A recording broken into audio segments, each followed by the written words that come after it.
Hello my dear friends, you're on the Military Summary channel, and today we will discuss the situation in Ukraine on the 13th of February of 2024. Today we have a lot of very interesting updates, lots of very interesting geolocations, so let's start. And as I know, probably you've already heard about the situation in Selydove.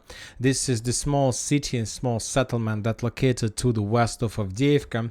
And according to information we have mainly from the Telegram channels, from Twitter, X social network, the Russians, as a result of a very heavy attack with Iskanders and later with cluster rounds, destroyed significant number of Ukrainian soldiers, forces, reinforcements, armored vehicles, and so on. Before we start discussing the situation, because before we start analyzing this story, we will start from the beginning. But before that, first of all, I would like to remind you that this is not something new. The Russians attacked Selydove, and not just Selydove, but Pokrovsk and Mirnograd for many times during the previous months since the beginning of January. And if we increase the numbers of updates since the beginning of January, we're gonna see that the number of strikes in this area were very big. The Russians were almost reduced to ruins already Mirnograd. The Russians reduced to ruins Pokrovsk. And when talking about Selydove itself, we also have a lot of geolocations of the strikes in this area. For example, this strike took place on the 21st of January. As you can see, there was a very heavy explosion, a lot of ruins, the entire building was destroyed, and so on. Another strike took place somewhere at 8th of February. At 11:35, the picture was published or destroyed another temporary position of Ukrainian forces. And this is, for example, the strike that took place on the 9th of February at 7 a.m. Of the local time. So it's not something new. The question I have after all these strikes, after all these updates, what were the Ukrainians thinking about when they redeployed and concentrated significant number of forces on one direction? But before we start discussion, first of all, let's discuss the details and updates we have, because by, let's say, 9 p.m. of the local time, we still haven't received even a single geolocated confirmation that the Russians did made this strike, managed to destroy a significant number of Ukrainians, and many other facts that today we heard and read, or theories or visual thinkings from pro-Russian channels. Before we start discussion, once again, I'll remind you that we have already discussed in the morning that during the previous night, the Ukrainians started redeployment of forces from Zaporozhye area through Zaporozhye city and through Dnipro city, and they were sending significant number of forces either to Slavyansk, Kramatorsk, Konstantinovka direction with the purpose to reinforce the Ukrainian positions in the vicinity of Chasiv, and the second group of forces the Ukrainians sent through Pokrovsk, through Dnipro, also in Selydove, in the Cheretin, in all these cities as close as possible to Avdiivka. And the Russians started bombing the Ukrainians during the previous night with a significant number of drones. There were explosions in Dnipro, and that was the beginning of the story.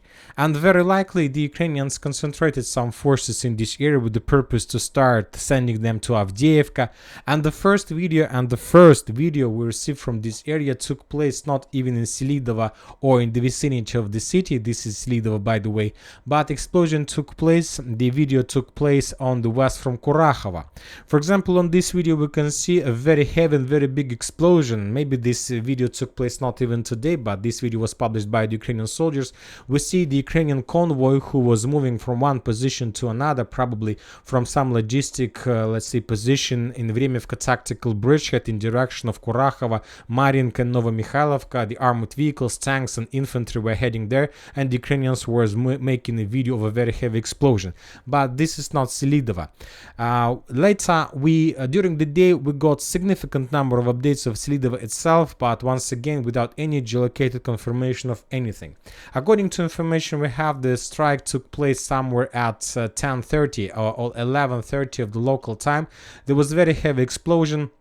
And according to information we have, at least the first version of that strike was that the Ukrainians redeployed, or to be more precise, removed 110th Brigade from Avdiivka due to the fact that that brigade lost its combat capabilities during the heaviest losses in Avdiivka itself, and a significant number of wounded and killed and maybe survived soldiers were moved to Selydove. They were waiting for rotation, they were waiting for some replacement, and after that fresh forces arrived in the same city, and basically the buses, trucks that moved, that brought the fresh forces to Selydove should have taken the wounded and to move them, let's say, to Kiev, to the western part of Ukraine, and so on, because today we have 100% confirmed information that the 110th Brigade that has been fighting for Avdiivka in these areas for the previous 2 years, since the beginning of the special military operation, 2 years without any replacements, without any redeployment, without any rotations.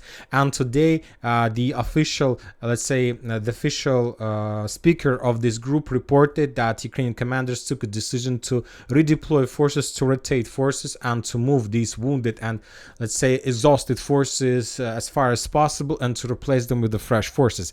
And by the way, this is very interesting and smart step. I'll try to explain to you before we move back to Selydove a few words about rotation. According to information we have, Syrsky, the current commander-in-chief of armed forces of Ukraine, completed the rotation process, at least on Avdiivka and Bakhmut-Artyomov's direction. According to him, according to Ukrainian forces, he managed during the previous few days to remove the wounded and exhausted forces and to replace them by fresh forces. You might say that this is a normal thing. There are very heavy clashes in Avdiivka, there are very heavy clashes in Bakhmut, so it's like a smart thing to replace these forces by fresh forces, because the replaced forces are very exhausted. But this is not the main purpose. You need to understand there are a lot of political things in this situation. You know that Syrsky came to his position with a very, very bad reputation. We read a lot of posts from different journalists, Western, pro-Ukrainian, pro-Russian, neutral, that Syrsky is so bad that he's the butcher. He is not going to count losses. He's going to kill all, to reduce entire Ukrainian army, and many other things that, of course, let's say, affect his reputation. And basically, Syrsky, by rotation, tried to increase his reputation. Imagine yourself a soldiers in Avdiivka that has been almost got into cauldron to receive a piece of news for these guys of 110th Brigade and many other brigades, that they will be completely replaced by fresh forces.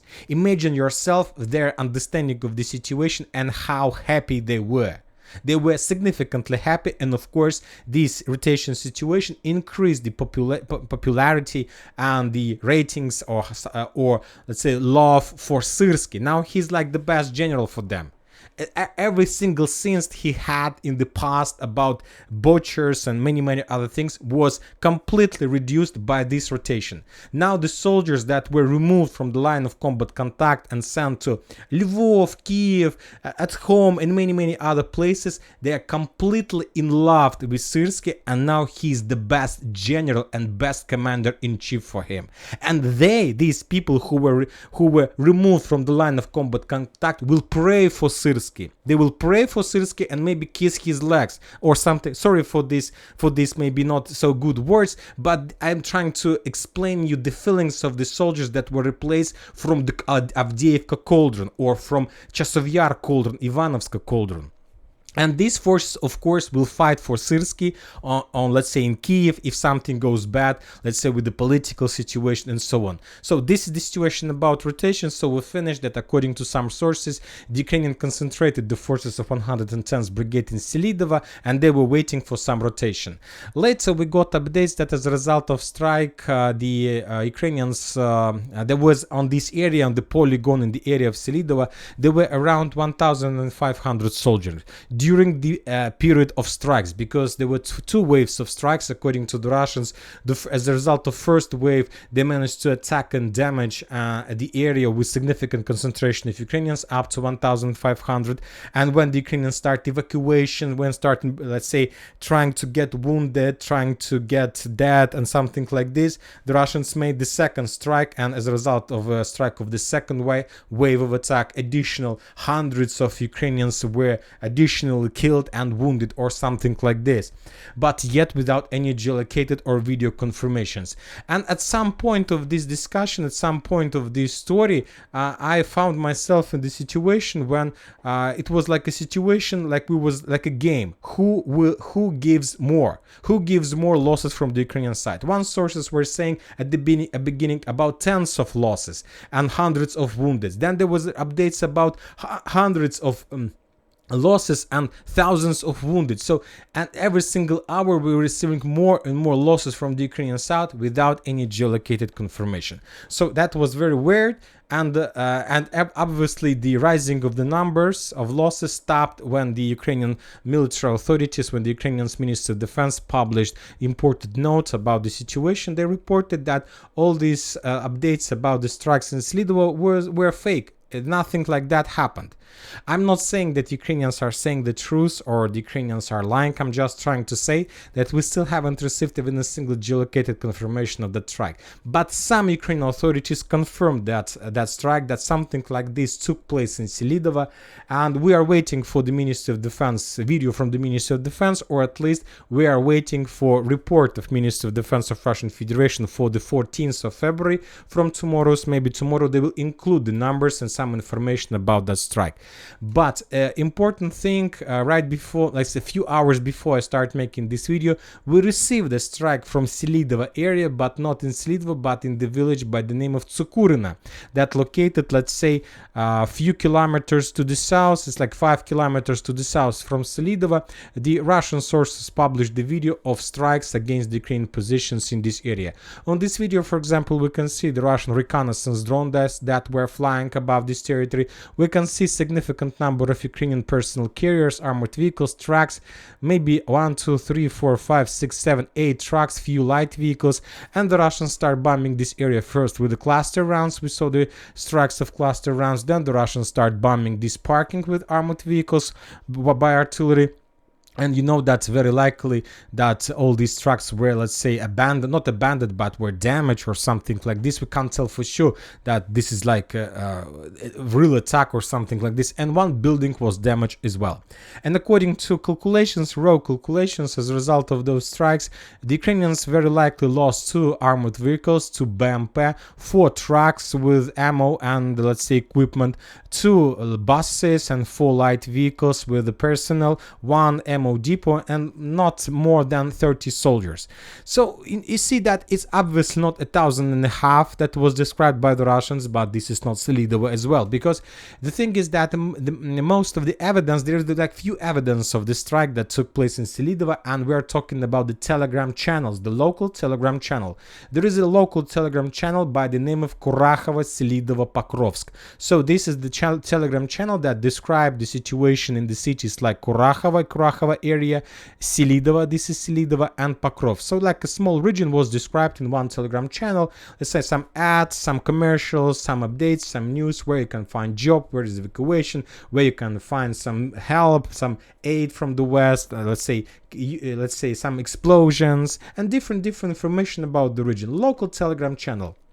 And this local Telegram channel today at 10:40 reported at 12:30, at 12 p.m., at 12 a.m. reported that at 10:40 a.m. of the local time, let's say enemy, it means Russian Federation, attacked the territory of Tsukurina with the Uragan multi-launch rocket system. So they reported about the strike in this area. Also, they reported later that at 11:30 there was a strike in Selydove. There was also a post in Telegram channel, but later this Telegram channel, including the posts, were completely deleted from Telegram. Obviously, the special forces of Ukraine, SBU, managed to find and try to erase the information about the situation. Currently, nobody knows what exactly happened. They're just rumors, talks, speculations, and who gives more about the losses from the Ukrainian side. And once again, the SBU forces completely occupied this territory. They blocked the entrance entrance and exit from the village, from Selydove. They check every single phone, people. They're moving from apartments to apartments, trying to find the person who did that. Because attacking Selydove is not just a regular attack that we saw and just in the beginning of this video about the strike in Pokrovsk and Bernograd. That was something that was a betrayal. Why I'm saying this? Because probably the Russians attacked not the forces, wounded soldiers of 110th Brigade. Very likely that the Russians managed to hit the base of Azov Brigade. This, the 3rd Azov Assault Brigade Azov. We were talking about this brigade a few days ago, that according to some sources, this brigade was or were planned to redeployed in direction of Avdiivka with the purpose to start offensive operation in storming of Krasnogorovka, to cut the northern flank of Avdiivka battle and to create a cauldron for the Russians. So that was like a plan. And the question is, the thing is that 3rd Azov Brigade, Assault Brigade, is Nazi brigade, yes? And when talking about this brigade, I have a lot of questions. The first question I have, that this brigade used to fight in direction of Bakhmut, Artyomovsk. Later, according to sources, this brigade lost its combat capabilities and the Ukrainians redeployed this brigade to Kiev for fulfillment, redeployment, rotation, and so on. And now when this process ended, they wanted to send this brigade back to Avdiivka to reinforce or maybe to replace 110th Brigade. And very likely that was the brigade that was completely destroyed as a result of Russian strike. The question I have is why the Ukrainian authorities, first of all, this brigade was located in Kiev while Zaluzhny was in Kiev. So basically you need to understand that this brigade was protecting and defending Zaluzhny until he was the, let's say, commander-in-chief of Ukrainian forces.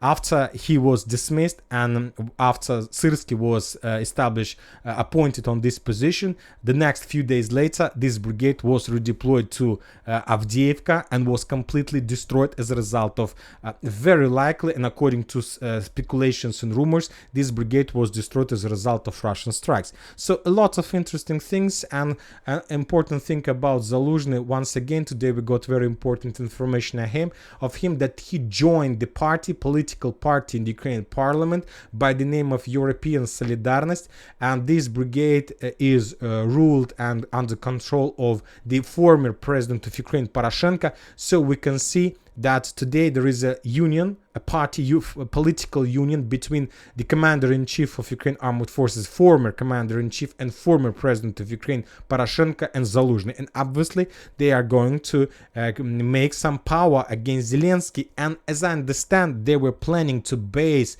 their, let's say, military power on that 3rd Assault Brigade Azov. And now we see that they are no longer have any base, military base, any force under their control, because this brigade, according to rumors and speculations, was destroyed in Selydove. A lot of political things, a lot of dirty things, as you can see, and once again, very likely that was not even betrayal, let's say, of some officers or spies on the ground or locals in Selydove, betrayal of Ukrainian nation, Ukrainian military forces.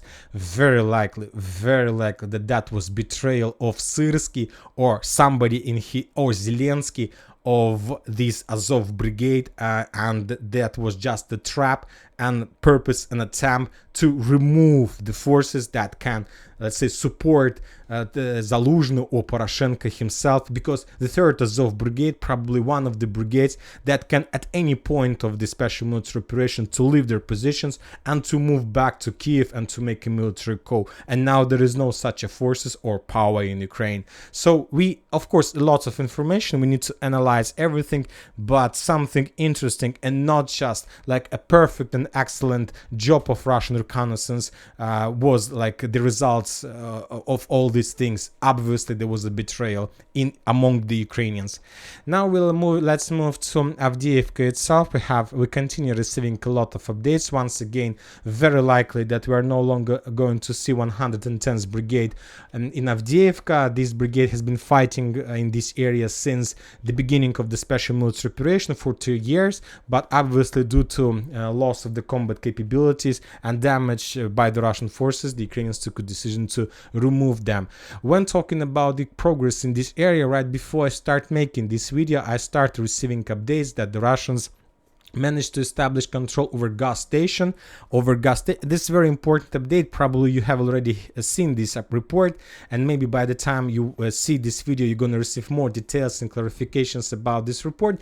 But most of the mappers, according to that report, changed their maps showing these two gas stations under Russian control, the gas stations that located in the vicinity of the motor let's say motor depot. This one, we were talking about the fact about the things that the Russians were storming this area and something like this, and very likely that the Russians managed to cut this territory. Once again, most of the mappers have updated their maps showing this territory under complete Russian control. But you know, most of the mappers are not Russian speaking and not English speaking, not Ukrainian speaking, including Deep State Map. But if you read this post carefully, the post that the first information that was published about the situation with the gas station, there was a very important note that according to the author of that post and the person who was making that post, it was written that the Russians managed to establish control over the gas station on the way to Avdiivka, not inside of Avdiivka, but on the way to Avdiivka. And according to this clarification, these two gas stations are already inside of Avdiivka. And according to my understanding, because we don't have geolocations, flags, and many other different things that can give us some possibilities to geolocate and to give you 100% confirmation, according to my understanding, maybe I'm wrong, and during the night you're gonna receive more updates, but according to first updates, as I understand, the Russians established control over the gas station on the way to Avdiivka that located to the south of the 9th quarter, this one gas station, and this this attack and this control completed the creation of the first cauldron of Avdiivka, and we are talking about the former air defense base. Today, for example, we also got report right before we start making the video, the Ukrainians start withdrawing and abandoning their positions from this former air defense base. Very likely, when talking about the global scope that that post was published by the Russians, that there were no, let's say, withdrawing positions or abandoning positions. That was also part of rotation, but during this rotation of one forces, exhausted forces for fresh forces, the Russians used that opportunity and they cut complete road 0505 from now in this quarter to the Vinogradniki area to former air defense base and Cheburashki. Furthermore, if you remember, just few days, just these days, these 2 days we were talking that the Russians captured the forest and that the Russians captured the few first buildings and streets in Vinogradniki itself. So very likely, according to my understanding of the situation, that the Russians captured the gas stations on the way to Avdiivka on the south of the 9th quarter, but not the gas stations along Industrial Ave. But according to most of the mappers, I believe you follow them, they show completely opposite and different information. To get more details and clarifications, we need to wait for some time. I'm not saying that I'm right, I'm just following the real description of the post that was published and that probably most of you have already seen. Let's wait a little bit and I believe we're gonna receive more updates. Anyway, either this progress if the Russians cut the Industrial Ave or the southern progress with cut of 0505 is obviously significant progress of the Russian forces, and both this progress will give the Russians significant superiority, opportunities, benefits in the common battle for Avdiivka. Either the southern front line might be collapsed already, or the Russians have already formed the cauldron by cutting this territory, the Ukrainian Avdiivka defense belt, in two parts. But when talking about the common situation with redeployment and rotations, very likely that the clashes for Industrial Ave still continues. So this is the situation in Avdiivka, and now we are moving further to Bakhmut Artyomovsk direction, where we got also significant number of details and updates. According to the Russians and the Ukrainians managed to complete rotation on this area as well. They removed the exhausted forces from the line of combat contact from Bogdanovka to Klishevka, and they managed to replace them with the fresh forces, which confirms that Ukrainians are not going to give up, step back, and abandon position. They're going to fight with the fresh forces, while while the old forces will support Syrsky, let's say, in other cities or something like this. But when talking about this territory, once again, we continue receiving completely different updates from different resources, different analysis, different conclusions, and so on. I'll remind you that according to my vision of the situation, the Russians are moving to the south from Popovo Forest in direction of Ivanovska, because when talking about Ivanovska, we got the video of Russian attempts to storm the village from the east. The Russians using armored vehicles were attacking. They managed to land the infantry. The infantry started the ground operation and many other things and updates. But from the other side, we see some updates and some geolocations from the central part in front of Canal, in front of Chasiv Yar itself. We have additional video of FPV drone bombing of the Ukrainian forces in this area. We have some geolocations and videos of FPV drone strikes against the Ukrainian positions along this defense belt with the Russian FPV drones, which we see that the Russians have some certain focus. And we have also additional video of Ukrainian attempt to counterattack. On this video we can see the Ukrainian tank who was moving from Chasiv Yar, from Canal, along this street in direction of Popovo Forest and the new cemetery. We see the angle of the Ukrainian tank tower where the tank was targeting, and the Ukrainian tank was attacking and watching in direction of Popovo Forest. After the tank was empty, tank took a decision to return back to Chasiv Yar, but very likely was damaged or destroyed with FPV drone. We have this moment. The tank is moving. The tank is moving. Now this is the tank, and take a look to the right part of the screen, and here we go. Drone. Very likely this tank was damaged by drone or destroyed and whatever. So what is important today? There is a very interesting, and I suggest you to start following him, is Marat Hayrulin. It's military correspondent, journalist on the ground. He gives lots of very interesting analysis, and he's familiar with the situation because he moves from one front line to another, and he published some information about the situation. And according to him, he's saying that the Russians started movement in two directions, that both my let's say conclusion and my let's say vision of the situation is correct, either as the, let's say, different mappers and so on. So according to him, the Russians started moving from the new cemetery to the south in direction of Ivanovska, trying to encircle and to cut Ivanovska from the north. And also he says that the Russians started movement from Bogdanovka new cemetery, from the railways, in direction of Canal, this one, Chasiv Yar.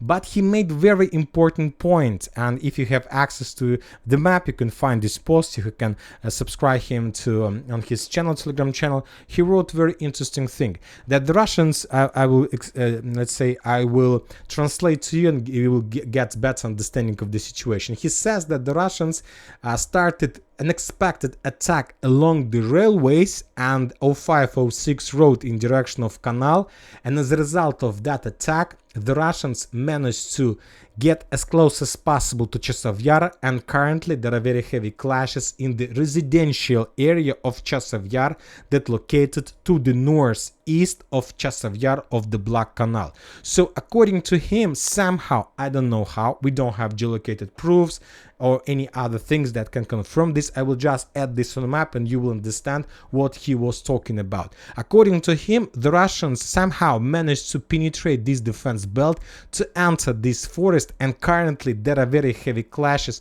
for this part of Chasiv Yar, for this one.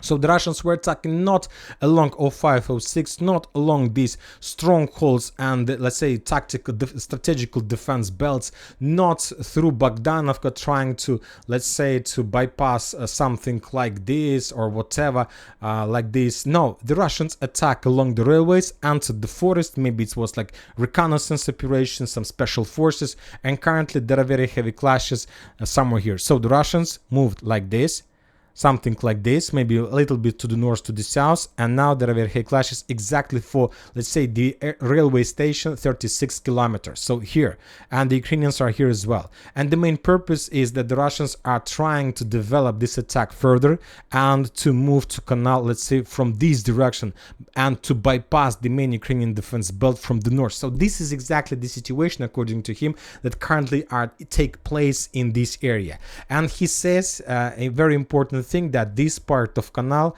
this, let's say, defense belt, this part of Chasiv Yar is located on the hill. And he's completely right, of course, we know this information, but he also says that if the Russians are able to force the Ukrainians to step back on that side, and if the Russians are able to establish control over this territory, this is going to be the complete cauldron of Ivanovska, because from these positions, Ivanovska will be under complete fire control from Bakhmut, from Canal, and there are going to be no possibilities for the Ukrainians to use any roads for evacuation. Everything will be under complete fire, and the Ukrainian losses would be up to 90% when using these roads for evacuation. There is a, let's say, Canal Seversky Donetsk Donbass water barrier. There are few roads to use, and this is the situation according to him. I can't confirm this or not, but it's for us to understand, to think what is happening there.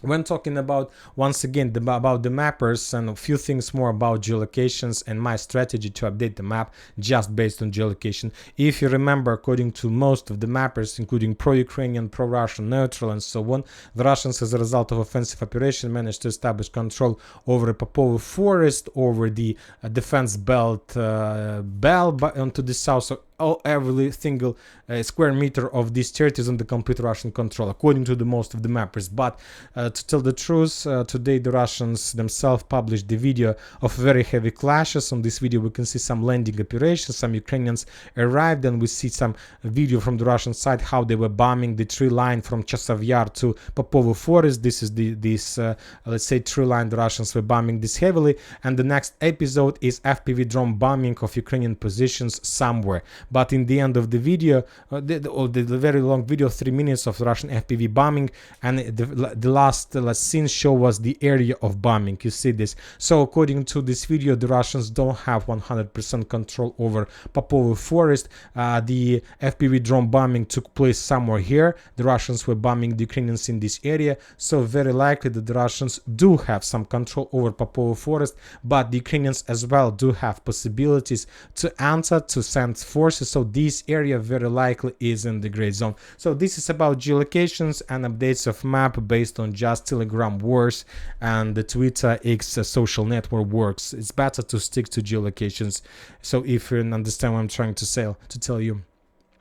Another important things are coming from the southern direction. The Ukrainians realized the critical situation in Chasiv Yar and started redeployment of their forces from Andreevka, Klishchevka in direction of Ivanovska and Chasiv Yar itself. And these things have some confirmation on the ground with geolocations, because during the previous few days we got significant, just during the February, we got significant number of updates of Russian attacks exactly in this area. We have already discussed that very likely the Russians have already returned control over this territory, and this is the reason of the situation in Chasiv Yar. The Ukrainians start abandoning their positions. They're keeping some forces, but very low amount, and most of them can't resist the Russian pressure, and step by step the Ukrainians are leaving this territory without almost no, let's say, resistance to the Russian offensive forces.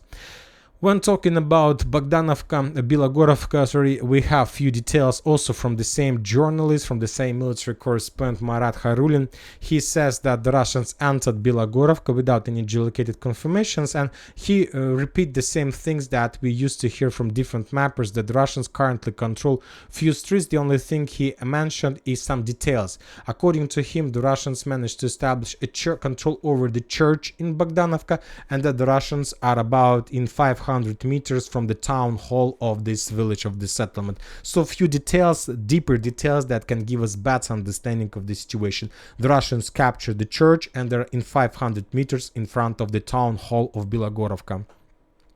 When talking about Liman-Terny direction, we have today additional geolocation of Russian progress in forest by the name of Shchuka. This one, we got the Ukrainian FPV drone strikes against the Russian positions, which confirms the Russian progress and that the Russians control not just the northern part of the Shchuka, but the southern as well. So the Russians continue movements and they're about to start the battle for Zheribets River as well. When talking about Kupiansk, we have continuous clashes in the forest. The Russians try to develop their positions around Sinkovka without any attempts to enter this village. Few streets, according to different reliable sources, are under Russian control, but no geolocations, no updates of the map. We'll keep everything as is. And after all these things, let's return back to Zaporozhye area, because we have an important note. First of all, as have you mentioned that we have already discussed that the Russians removed Zaporozhye area, and today the Russians gave us more details about this reconfiguration of the front lines. And according to Russians, they let's say they use Kherson direction for 2 front lines. So now Kherson direction, according to the Ministry of Defense, includes Kherson direction itself and Zaporozhye area. So everything till the Vremevka tactical bridge, probably to Gulay Polya. So this front line from Kherson to Pologi is Kherson direction. It's one direction, Kherson, according to the Ministry of Defense of Russian Federation. Because today we're saying that on Kherson direction, the Russians damaged 65th Brigade, this one, and 82nd Brigade in the vicinity of the villages Rabotina and Verbovo. So now everything is clear to us. Kherson includes Zaporozhye and Kherson as well. When talking about this territory, the Russians launched the ground operation for Rabotina. Today, the Ukrainian sources 65th Brigade published 3 videos of clashes on the northwestern part of Rabotina, how they repelled the Russian attack. The Russians were defeated during that attempt to attack, but from the other side, the Russian sources published the video of how they managed to shot down, came down the Ukrainian helicopter Mi-8. This is the scene when the helicopter was already destroyed and there is a fire on the ground. And later we got another video of the process how the Ukrainian Mi-8 was shot down by the Russians. On this video, for example, we can see 2 helicopters. This is the first helicopter who was sending the let's say thermobaric traps, and this is the second helicopter that was returning back. And if you take a look at this helicopter, you're gonna see that he was not sending any let's say thermo traps to avoid the missile strike. And now we see the Russian missile. You see the missile was flying, and this missile and the helicopter was hit and the helicopter fell down. So the Russians attacked the helicopter, Ukrainian helicopter, somewhere from Novoprokopovka, so somewhere from this direction. The distance of Russian strike was something like this. It's around 5 kilometers. The Russians are saying that they managed to shoot down the helicopter with anti-tank missile. And now we are moving to Kherson direction. Now it's getting not even it used to be weird situation in Kherson, but now it's probably even funny situation in Kherson, because the Ukrainians found another tactic, some solution. I don't know how to call the situation against the Russians. They start establishing the flags in Krynki with drone. So this is a very primitive, funny and annoying tactic, as I understand, but as I understand, it's a very effective tactic. On this video, we can see how the Ukrainians managed to establish the flag on the water dam. Some big building, some construction. With drone, the Ukrainians established the flag. And the thing is that this is not the first case, and you need to understand the purpose. For example, imagine yourself, the Ukrainians, Zelensky shows the video of Krynki with the flag on the town water station, water pump station. Of course, it's a media victory, it's a very big victory, and what the Russians need to do in this case? They need to find a solution how to remove this flag. Maybe with FPV drone strike, maybe using soldiers and so on. And this is not the first time the Ukrainians are using these tactics. In the February, there was another case, but the previous time it took place on the northeastern part. At that time, the Ukrainians established the flag with FPV drone, but in the field, so on the surface. And of course, it wasn't a very big problem for the Russians to remove the flag. They could use drones, they could use even infantry, or even they could use some personal carrier to get as close as possible to attack, to remove the flag and to run away without any without any risk of being hit by the Ukrainian FPV drones. And the Ukrainians also took a decision to improve the tactics, and they took a decision to use, let's say, a very big construction as close as possible to the Russian forest, and they established the flag. And now the Russians need to remove this flag once again. And the Ukrainians use this as a piece of cheese in the mouse trap. So they're establishing the flag. Now the Russians need to remove the flag. They can use infantry, drones, and the Ukrainians, while the Russians are removing the flag, are trying to attack them with FPV drones. So you see that it's something something new, something interesting probably. Of course, we're not talking about the losses and casualties and so on, but this is something new, and we'll see whether the Ukrainians are going to continue the same tactics, because you know that this game can be played from both sides, and obviously if the Ukrainians continue using these tactics, very soon the Russians can start doing the same in Avdiivka itself, or maybe in Chasiv or any other towns and cities, to establish the flags and then to hunt Ukrainians who will try to remove the flag from this or that position. And that's it for today. Military Summer channel reminds you to condemn any violence in the world. Thank you for your watching. Subscribe to my channel, put your likes to my Patreon, and have a good day. Bye bye.